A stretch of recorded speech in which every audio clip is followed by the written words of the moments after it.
Buenas tardes a todos y a todas. Dar la bienvenida a esta casa que es la casa de ustedes, la casa académica que los acoge y nos acoge a todos. La idea está de juntarnos acá a estos coloquios, que es una idea del profesor Pedro Ortega, que es el director de la área de investigaciones y publicaciones científicas del Global. Es una magnífica idea para poder juntarnos a conversar y discutir sobre la realidad dominicana y de América Latina y del mundo en aspectos diversos. En esta ocasión yo creo que tenemos un tema sumamente interesante que veremos después en su puesta en ejecución, la validez, la pertinencia y lo interesante que es ese debate sobre el tema que nos convoca en el día de hoy.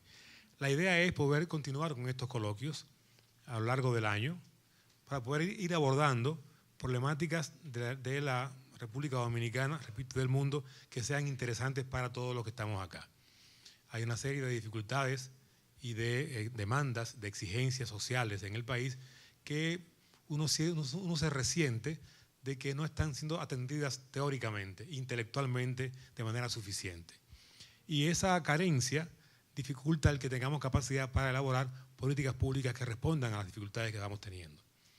En la medida en que seamos capaces de que en el mundo académico nos aproximemos académicamente a los problemas, tengamos una explicación de los mismos académica, tengamos la capacidad para entender las causas y las consecuencias que ellos generan, tenemos también capacidad para poder trabajar políticas públicas capaces de responder a esas dificultades y ayudar a que los aciertos sean aún mayores.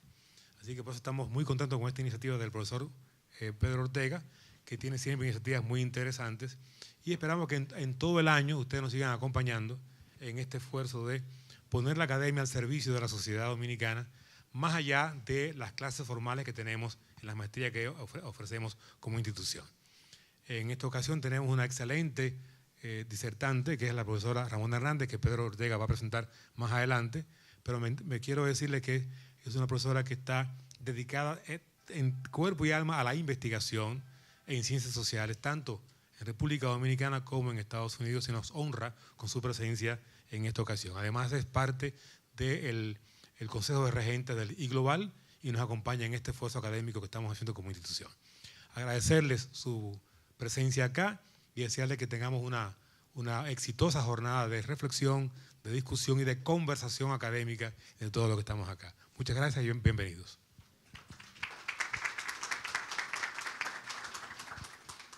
Muchas gracias, señor rector, por sus palabras de consideración. Para mí es un honor presentar en este momento a la doctora Ramona Hernández. Sé que en muchas ocasiones, cuando nosotros nos encontramos en espacios de esta índole, de debate, de discusión académica, científica, filosófica, humanística, nosotros solemos ser muy formales y entonces leer una lista de elementos y de cosas que ha logrado la persona. Yo quisiera decir de entrada que la doctora Ramona Hernández, sobre todo, una amiga de nuestra institución y de muchas otras instituciones allegadas a nosotros, que ha contribuido en diversos eventos y actividades que nosotros hemos realizado. Ha publicado diversas publicaciones singulares sobre los dominicanos. Digo singulares muy especialmente porque no muchas personas como ella están en este momento haciendo el tipo de investigación que realiza. Lo que nosotros vamos a abordar el día de hoy, de hecho, es un ejemplo de esto que estoy diciendo. Este trabajo sobre los dominicanos que emigraron por Ellis Island es indudablemente una investigación sin par que dejará un legado de trascendencia y de relevancia para la literatura científica social en la República Dominicana. La doctora recibió su doctorado en sociología en la Universidad del Estado de Nueva York, actualmente es profesora, también catedrática de esa universidad, pertenece a diversos comités de revistas científicas, publica consuetudinariamente en revistas diversas de sociología, de economía, de ciencias sociales en sentido general, y nos sentimos, sin más preámbulos, sinceramente, profundamente agradecidos de que usted esté aquí con nosotros el día de hoy. Así que prefiero hacer esa presentación de amigo antes que una presentación académica propiamente dicho. Yo creo que lo que va a presentar para nosotros es sumamente importante el día de hoy. Muchas gracias. Muchísimas gracias, Pedro. ¿Me escuchan? Sí. Es un honor estar aquí con ustedes esta noche. Yo creo que esta es la primera vez que presento aquí como académica. He estado en otras ocasiones hablando del trabajo de otro o de otra persona, pero mi propio trabajo como intelectual es la primera vez. O sea que si me sienten un poquito fuera de onda y nerviosa, se debe a eso. Además de que creo que quisiera compartir con usted en algún momento las áreas de este proyecto donde quizás pudiéramos estimular más investigación en esto, ¿no? Y que mucha gente de la que están acá, veo muchas muchas caras jóvenes, continúen con este trabajo porque tiene mucho espacio, da para mucho espacio. Le agradezco muchísimo al señor rector que con su agenda tan apretada se quede con nosotros. Un gran honor, señor rector, que esté aquí, doctor Villamán. Y Pedro, contentísima y agradecida de que me hayas abierto las puertas para platicar sobre mi trabajo académico acá en esta importante institución que ofrece tanto a la gente que está pensando en cosas que debemos resolver o por lo menos esclarecer, ¿verdad? Entonces, nada, empiezo. Esto, ¿ya? ¿Se puede ponerla para que se vea? No se ve. ¿O es que yo no tengo mis lentes? Yo le voy a pedir que le pague un chin la luz. Sí, le pague un chin. ¿Se puede apagar un chin la luz ahí? Ah, perfecto. Estamos románticos ahora, ¿no? Bueno, sí. El título, es importante que sepan que cuando empecé este trabajo no tenía todavía una editorial que me hubiese comprado el libro. En Estados Unidos si uno publica el libro, bueno, eso le trae a uno muchísimos problemas allá y uno termina el trabajo y luego se lo vende a una editorial. Pues yo no he terminado el manuscrito y me lancé, mientras estuve aquí investigando hace par de meses, a mandar un prospectus, como le llaman, del libro, y tuve mucha suerte que par de editoriales me respondieron que estaban interesadísimas. Y la buena noticia es que hace par de meses firmé con Columbia University Press, o sea que ya tengo una editorial que va a publicar ese libro y de ahora en adelante, cada vez que presente esto, tengo que ponerle que el forthcoming ese, no lo he traducido todavía, es que viene y te dice la editorial.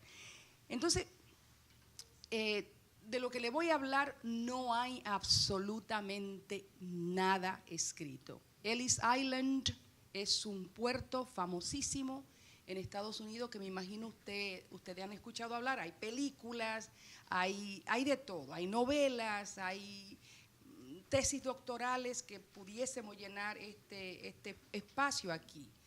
Es un puerto por donde pasan aproximadamente 25 millones de gente y esa gente viene de Europa. El puerto lo abren en el 1892 y lo cierran en el 1924, justo cuando termina la Primera Guerra.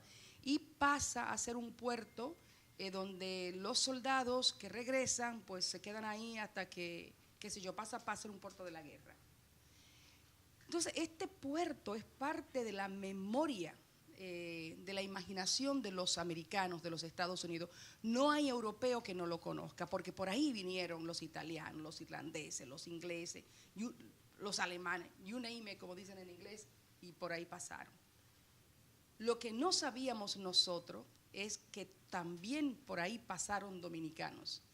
Imagínese usted cuando las editoriales recibieron esto, pues, ¿qué dice esta, no? Porque dominicanos, en esa época, pues por ese puerto pasaron, ahora yo creo que tenemos que empezar a pasar, ¿no? Un poquito más de 5,000, pero antes de pasar por ahí le voy a decir cómo funciona esto. Tenemos un pointer. No tenemos pointer. Bueno, no importa. No importa. Esto que está aquí representa los archivos, ¿verdad?, que yo he mirado en el transcurso de esta investigación, que tiene más o menos unos 5 años. Y la bolita, el 77% son bueno, toda la bolita representa el 100%, que es un poquito más de 5,000 dominicanos que entraron por ese puerto solamente de Ellis Island. El 77% son aquellos que entraron una sola vez. Yo saqué lo que habían repetido su entrada y llegamos a un 23%. Esto significa que yo me senté con un equipo con los 5,000 nombres a depurarlo uno por uno, porque esto nunca se había hecho. Una de las personas que revisó el manuscrito, la parte del manuscrito que mandó, el comentario que dijo fue, bueno, solamente a la doctora Hernández se le ocurre hacer eso, como ella no duerme, y efectivamente yo no duermo mucho. Entonces, un nombre por nombre, depurando, ¿no? Y entonces se hizo una base de datos. Pasamos, por ahí estos son todos los lugares que revisé, ¿no? Para sacar esto. Seguimos, para que tenga una idea de Ellis Island. Así se veía Ellis Island cuando usted llegaba. Era un montón de gente, ¿no? Seguimos, y eso es famoso. Seguimos, por favor, profesor. Esto le llaman la escalera de la separación. Había una gran escalera y entonces ahí se paraban los inspectores, doctores, a mirar a la gente que venía y de ahí arriba lo observaba. Si cojeaban, si le veían rasquiñas, si le veían un ojo menos, si le veían un poco de calva, lo que fuera. Ya te estaban mirando desde ahí arriba y te iban clasificando. Y por eso le llaman las escaleras de la separación. Ahí te separaban, ¿no? Seguimos, por favor. Y esto ya cuando tú ibas, estos son los inspectores que te miraban el manifiesto. El manifiesto era el documento que se llenaba y tenía un montón de preguntas que le vamos a ver al final, ¿no? Entonces, esto es más o menos un revolú. Eso era un gran revolú. Un barco podía llegar de Europa 3 meses, 4 meses. Para la República Dominicana 2 meses, 3 meses también. Y en ese transcurso pueden ir a Google cuando tengan tiempo y van a leer que la gente venía muy hacinada, venía, con sus materias fecales ahí mismo, muerto del hambre, no olía muy bien y todas esas cosas. Era un cuadro muy deprimente, ¿no? Hay una estatua de la libertad que ustedes conocen en Estados Unidos, que lo que dice la estatua es: dame tus pobres, dame tus desvalidos, ¿no? Aludiendo a toda esa gente que entraba por Ellis Island y que venía en esas condiciones. Luego se iban a vivir en Nueva York, en lugares que todavía quedan algunos, muy hacinados, muy fea la cosa, ¿no? Pregunta: ¿sería ese el caso de los dominicanos? Todo lo que van a leer de Ellis Island, les reto, describe eso. Describe a una madre con todos sus hijitos usar una bolsita de té para darle té a los niños durante varios días porque no tenían comida. Ese era el caso de los dominicanos. Bueno, seguimos. Entonces, esto es un cuadro que me hizo uno de los investigadores joven. Yo tengo el equipo siempre muy joven. Y se inventó esto. Esto no existe en ningún lado. Cuando tú llegabas a Ellis Island, ¿qué pasaba? La línea verde, la primera, esa que está acá, si tú venías en la cabina número 1 o la cabina número 2, o sea, lo que es primera clase en el avión, derechito, los inspectores tú no ibas a Ellis Island. Los inspectores iban donde ti al barco. Te hacían ahí lo que tenían que hacerte y tú salías derechito para Nueva York. Tú no pasabas por nada. Mire, era esto así. O sea, tú no pasabas por Ellis Island, para nada. Si tú venías en las otras clases sociales y te encontraban enfermo, bueno, si te podías curar, te ponían en un hospital. Si no te podías curar, te deportaban. Y si era pobre y todo estaba bien, bueno, hacía este recorrido por el inspector que ustedes vieron y pasaba por acá. ¿Por dónde venían los dominicanos? Sobre todo los dominicanos que vivimos en Estados Unidos hoy y que, ¿verdad?, los que nos fuimos a partir del 60, que ustedes saben que éramos dominicanos pata por bosa. Entonces, ese el cuadro. Seguimos. Esto le da una idea de las entradas, ¿verdad?, de los años de los dominicanos entrando a Ellis Island. Sí, aquí yo quise hacer una, ¿cómo se llama?, una comparación que realmente no es tan válida, pero es un ejercicio. Todo lo que hacemos investigación, a veces hacemos ejercicio así para ver qué agarra mi bon, ¿no? Esto está hablando, la línea azul de todos los inmigrantes está hablando de 25 millones de inmigrantes. La línea de los dominicanos está hablando apenas de 5.000 dominicanos. O sea que no es una comparación en términos absolutos, sino un ejercicio mental, a ver si coincidía. Yo lo que quería saber era si cuando entraban todos los otros, también entraban los dominicanos. Bien sencilla la pregunta, ¿no?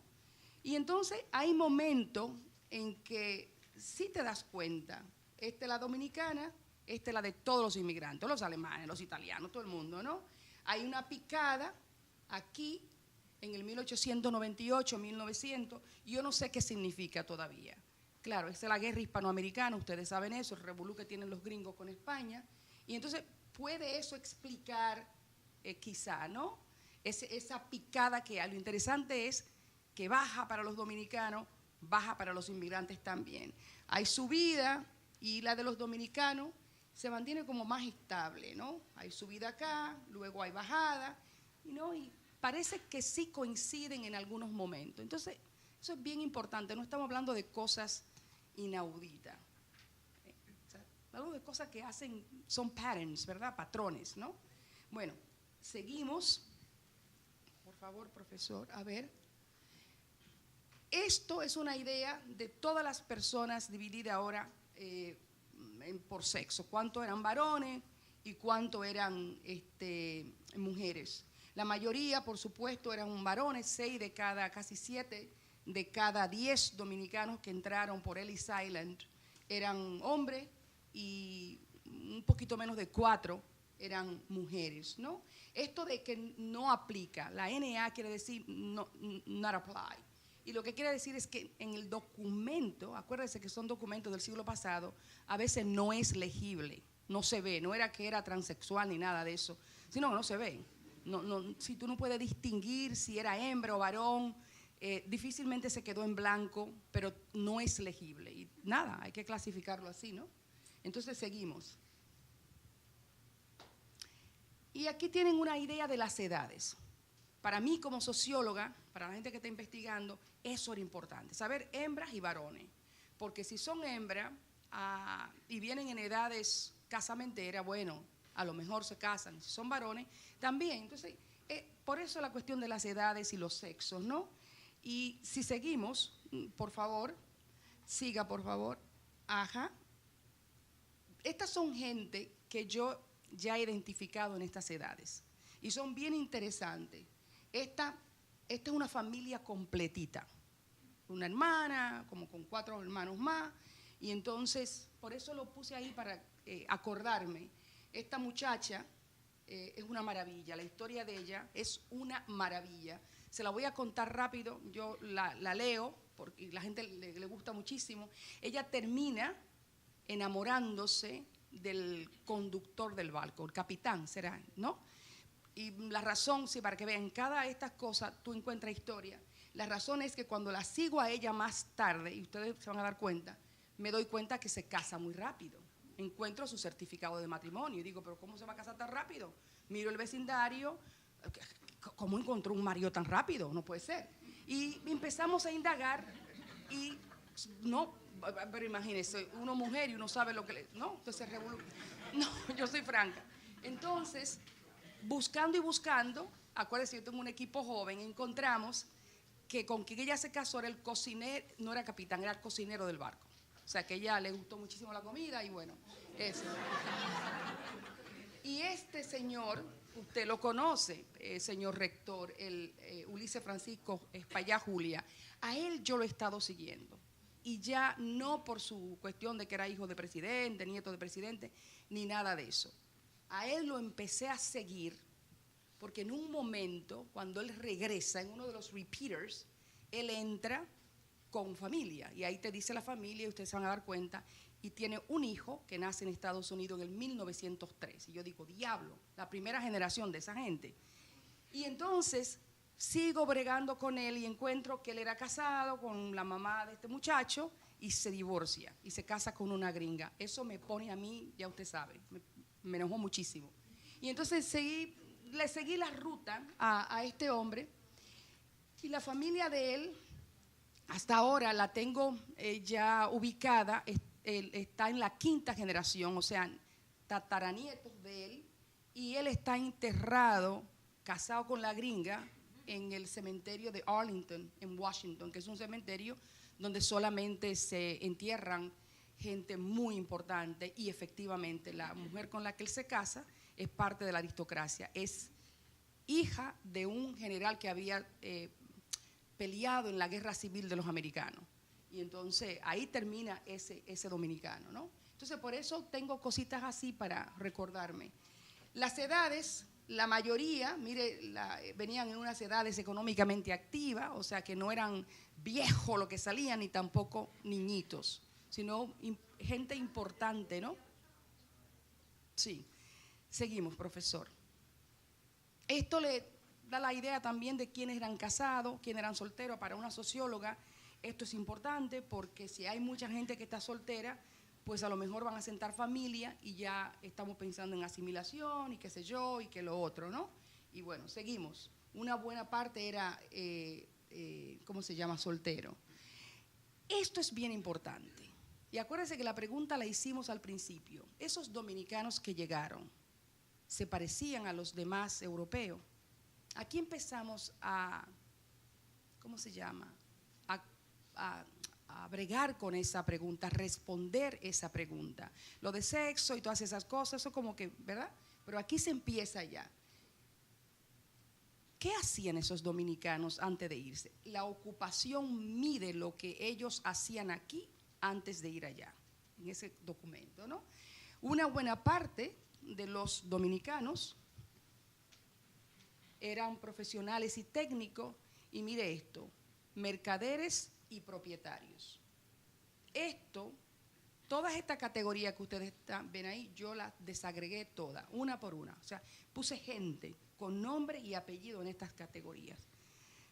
Gente del gobierno, ustedes saben, ¿no? Diplomáticos, un 2%, gente que manejaba las industrias, las cosas de otro, un 1%. Seguimos, profesor, dele por favor. Ustedes ven ya aquí, ¿no? Esto, y seguimos, profesor. Y la gente pobre llegaba más o menos a un 5% entre todas estas categorías juntas. Labor son trabajadores de cuello azul. Ahí, ¿usted me la pasó? ¿Sí? Trabajadores que trabajaban en casas privadas y trabajadores de fábrica. Aquí había fábrica para este momento, ¿no? Entonces, muy pequeño. El resto, incluyendo estudiantes, era un 13%, que iban a universidades privadas a estudiar. Entonces el cuadro empezamos a ver que no son iguales que los europeos, ¿verdad? Que venían muertos de hambre. Es importante destacar aquí que la República Dominicana es uno de los primeros países del mundo que tiene pasaporte.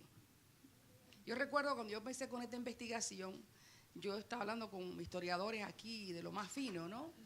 Y me decían, no, que tú encuentres a esa gente porque esa gente se anunciaban en el periódico cuando se iban. De nuevo, la mentalidad sociológica me decía, no, un país que tiene problemas históricos de límites, un país que hace una república, es imposible que tenga sus fronteras y no las controle. Y el pasaporte es un documento de control de quién entra y quién sale, punto, de gobierno, ¿no? Y efectivamente, la República Dominicana legisla sobre pasaporte en el 1847.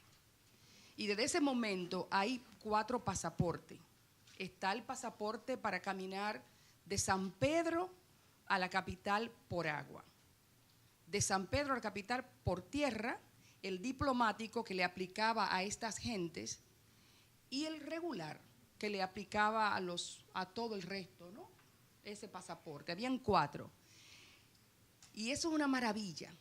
Ahí encontrarán los formularios en el archivo. Es una maravilla. Y lo organizado que están esos documentos, ¿no? Entonces eso es muy importante que ustedes lo recuerden, que la gente le dice que estábamos súper desorganizados. No, lo que yo he encontrado en el archivo es mucha organización. O sea, todo, el doctor solicitaba un pasaporte, tú puedes seguir los pasos de la solicitud de pasaporte. Cuando se lo rechazaban, encontramos una mujer, yo tenía otra persona que investigaba conmigo, la mujer había solicitado un pasaporte para ir a Puerto Rico y ella en su solicitud de pasaporte, en esa época estamos hablando, decía que era costurera. La habían rechazado y no solamente rechazado, sino que la habían multado y encarcelado, le dieron cárcel. Yo tenía una mujer bastante feminista que estaba trabajando conmigo y cuando yo llegué me dijo, mire, eso macho, mire profesora, mire lo que le hicieron a esa mujer. Sí, resulta que la mujer había mentido, no era costurera sino prostituta. Y entonces en toda la correspondencia de los trabajadores del gobierno, ahí decía, ella dijo esto y esto no es, hay testigos y ella va a Puerto Rico a esto. Y como eso es un delito federal, mentir al gobierno, bueno, yo digo federal porque en Estados Unidos mentirle al gobierno es al país entero, ¿no? En vez de a la ciudad o al estado, pues te aplica cárcel, ¿no? Entonces ahí se disipó de nuevo la importancia de tener mucho cuidado en saltar con la investigación. Para una feminista era muy fácil decir que fue un problema de machito, que qué sé yo, ¿no? Y luego encontramos que había más cosas ahí, ¿no? Seguimos, profesor. Entonces, aquí otra de las categorías que tiene el manifiesto, ese documento, es cuánto dinero tú llevas contigo cuando entrabas a Ellis Island. Y eso pues yo lo saqué. Aquí, en ese momento, cuando están entrando la gente a Ellis Island, estamos hablando de gente que viene sin dinero, gente que viene sin nada, ¿verdad? Esa es la característica de lo que entran. Pues resulta que casi 8, ¿verdad? Un poco menos de 8 de cada 10 dominicanos que entró por Ellis Island llevaba en ese momento un poco más de $50, que en el momento en que lo calculé era un poquito más de $1,000 en el bolsillo. Pero es más seria la cosa. Había dominicanos que entraban con $1,000, o sea, $1,000. Que entonces no sé, yo no he calculado eso. Yo lo que hice fue un averaje de los 5,000 y entonces casi 8 tenían más de 50 y así, ¿no? O sea que ya empezamos a ver quiénes eran los dominicanos que entraron por Ellis Island. Imagínense el editor cuando estaba leyendo esto, se le estaba poniendo el pichirrí como que, pero imposible, pero ¿cómo puede ser? No, ¿cómo es posible eso, no? Entonces, seguimos, ¿no? Ya saben, ¿verdad? El tipo de cabina. El barco también tenía como ahora los aviones, ¿no? Que tienen, bueno, Julián, tú te perdiste una buena parte. La cabina, ¿verdad? El barco tenía sus cabinas, la primera, la segunda y todas las otras, ¿no? Pues mire, de los dominicanos, ¿sí? Más de 1 de cada 2 viajaba en primera clase. Y mírelo en la otra, esta es la segunda, esto es otra cosa ahí in between, ¿no? Que usted sabe que es el penthouse y ahora le ponen otra cosa, ¿no? Para que eso. Bueno, pues eso mismo pasaba. Yo soy tan mala, o sea, tan municiosa en mi investigación. Pasamos, ¿no? Que lo último que he hecho es que el menú de uno de los barcos, viniendo de la República hacia Estados Unidos, me he sentado a mirar el menú. Sí, champán, caviar, sí, todo. Los menús, hay una biblioteca en Estados Unidos, la biblioteca pública de Nueva York, ¿verdad? Pueden ir ahí. Ahí, de hecho, ni siquiera tienen que ir, la pueden accesar esa información. Están todos los menús se dice, ¿no?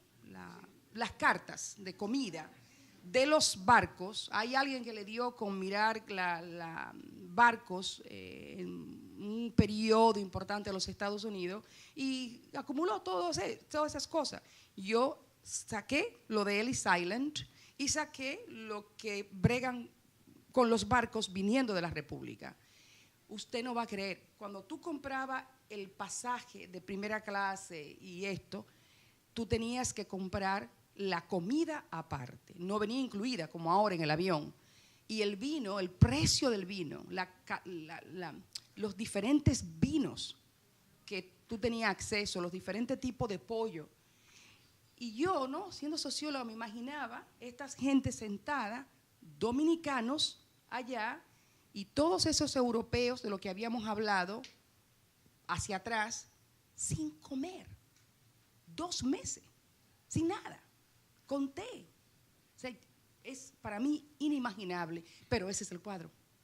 Y no ha habido nadie todavía que se le ocurrió que esto estaba pasando en esos barcos, porque lo único que tú ves con todos los trabajos de Ellis Island es lo otro, porque lo otro es horrible, es muy feo, ¿no? Entonces, ya tenemos una idea de la clase social de los dominicanos. Seguimos.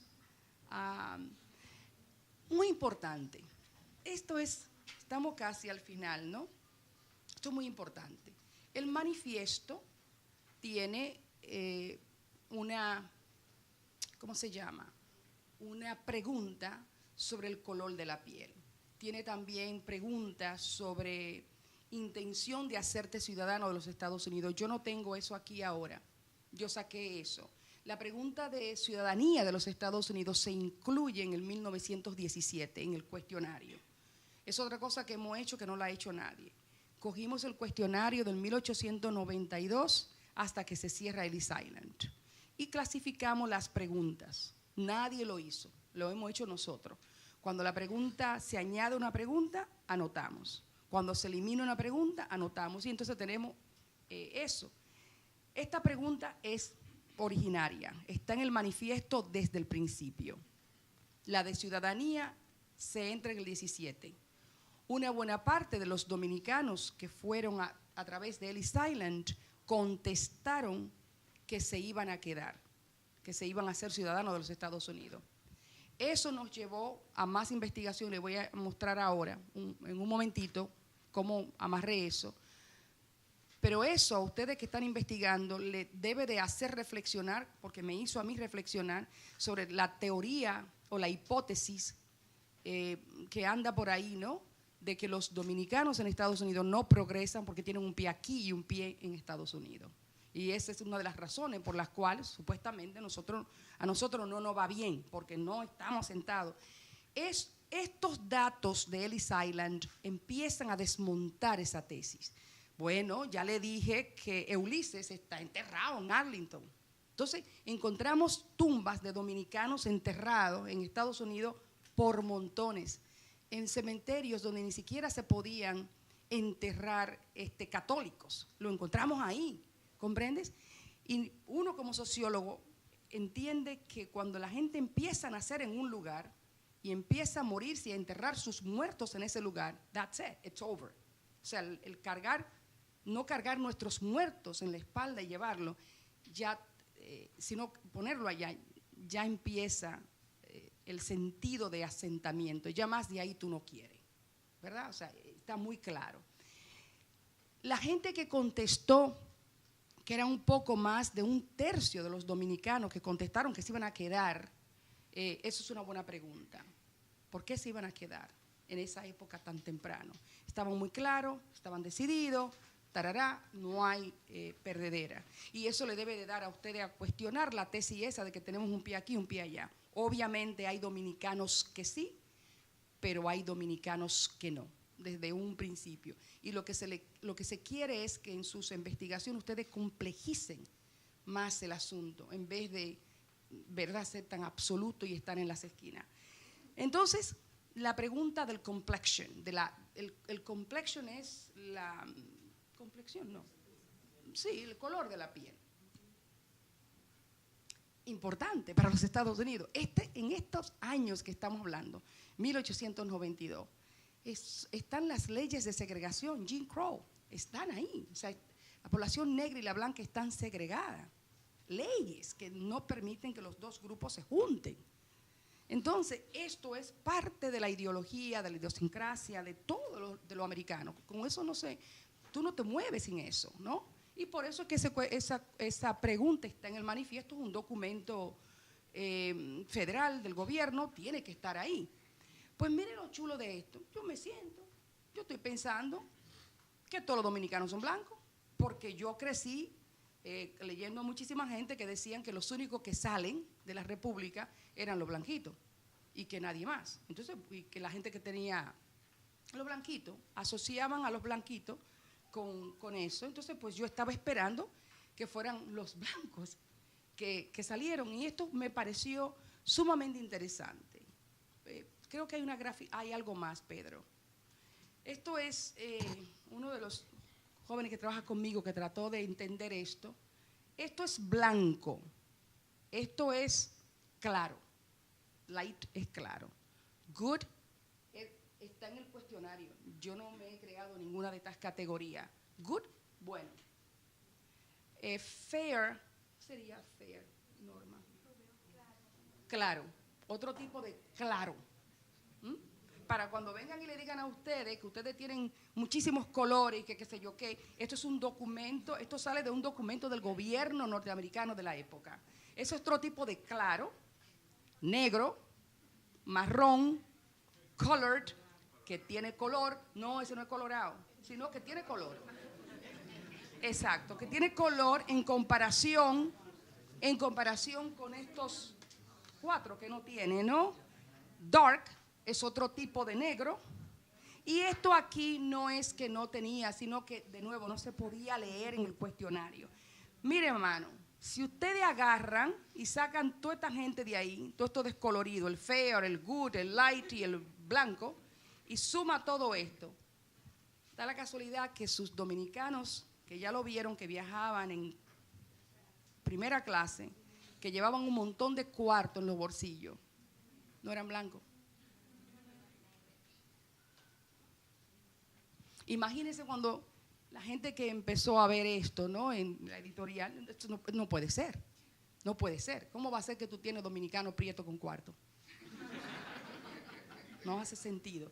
Bueno, yo creo que hay un par de gráficas más. O sea, esos son datos que yo saco del cuestionario, que se los voy a enseñar en un momento. Yo no tengo nada que ver con esto, ¿no? Yo recuerdo haber presentado esto en Princeton y un colega me dice, ¿y cómo tú defines negro? Le digo, no, papá, yo no defino nada. Eso sale del cuestionario. Eso lo resolveremos más tarde, el cuestionario del gobierno. Yo solamente lo clasifiqué. Eso fue lo que hice. Entonces seguimos, ¿verdad? Ahí, por favor, profesor. Bueno, esto es un ejercicio así medio. Deportaron a algunos dominicanos en esa época y lo deportaron por asunto de salud, que es la razón más grande. Tenían alguna raquiña, algún problema. Sí, hay un % que está aquí que no se sabe por qué lo deportaron, en el documento no lo dice, y algunos porque se colaron. O sea que alguna gente que cree que los dominicanos se cuelan ahora, se colaban en aquella época también, ¿no?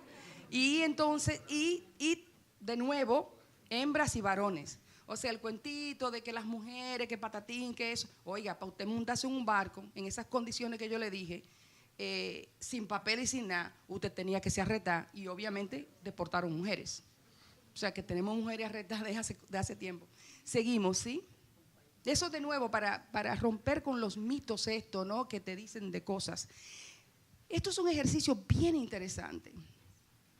Lo que hice fue, cuando llenaban el manifiesto, páseme por favor el manifiesto, a ver si encontramos para que, estos son nombres de gente, hacia adelante por favor, más, para tener una idea del manifiesto. Este es el manifiesto, ¿verdad? Cada una de estas cosas que está aquí es una pregunta. Esas son las preguntas que responden, todas aquellas preguntas, todas aquellas tablas que yo tenía salen de acá. No lo puedo poner más grande, pero aquí está nombre, apellido, si eres casada, si eres soltero, qué edad tú tienes, de qué país viene, para cada una de las personas que entraba, ¿verdad? Y así se llama, manifiesto en español. Este es uno del 1924 y esto es una petición de naturalización de la persona que encontré, la misma persona que está aquí, yo se lo digo ahora. Pero cuando le digo el manifiesto, aquí en este documento también te dice de dónde sale, si sale de Puerto Plata, si sale de San Pedro, por ejemplo. También te dice el nombre del barco en que te montaste y también te dice, te hace la pregunta a dónde tú vas en Estados Unidos, y ahí está la dirección, y eso es, regresemos hacia atrás, por favor, profesor. Siga, una más. Esas direcciones, esto es otro ejercicio, tengo que mejorar esto. ¿Qué hago? Agarro todas las direcciones de un grupito, de nuevo, hablando de investigación, yo tengo 5,000 dominicanos. Ya yo tengo 5 años en esto y un montón de dinero, ¿no? En esta investigación. Entonces, la investigación hay que, ¿cómo se llama? Tú tienes que ser bien objetivo y bien preciso para no pasarte la vida en esto, ¿no? Entonces, yo lo que estoy siguiendo son aquellos que dijeron, me voy a hacer ciudadana de los Estados Unidos, me voy a hacer ciudadano de los Estados Unidos. Tengo tabla para todos, pero lo que sigo, ¿verdad?, en su vida, son aquellos que contestaron que se iban a hacer ciudadanos. ¿Por qué? Porque yo tengo un problema con esa tesis que circuló por mucho tiempo, que circula todavía ahí, de que los dominicanos estamos mal allá en términos económicos porque tenemos un pie aquí y uno allá, y que no, como que no nos afianzamos. Entonces, me fui por ahí para derrumbar esa tesis. ¿Ya? ¿Y qué pasa? Porque si contestaron que sí, yo me voy a dar cuenta si es verdad que lo hicieron. Cuando el dominicano contestó sí, lo próximo que hice fue mirar si había llenado una petición de naturalización. Ese es el primer paso. Tan pronto encontraba ese documento, se lo ponía al dominicano al lado, a la dominicana. Y luego procedía a buscar el acto de naturalización en sí. Cuando lo encontraba,